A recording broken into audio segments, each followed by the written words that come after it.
మంచిర్యాల జిల్లా చెన్నూరు మండలంలోని అస్నాద గ్రామంలో అగ్ని ప్రమాదం.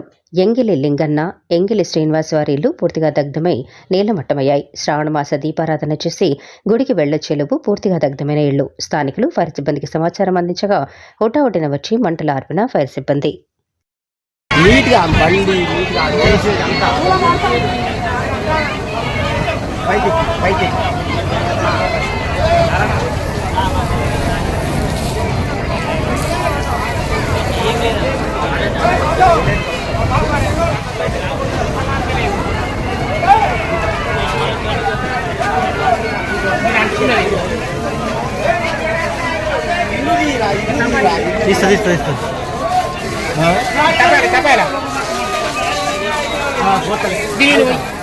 अरे फोटो भी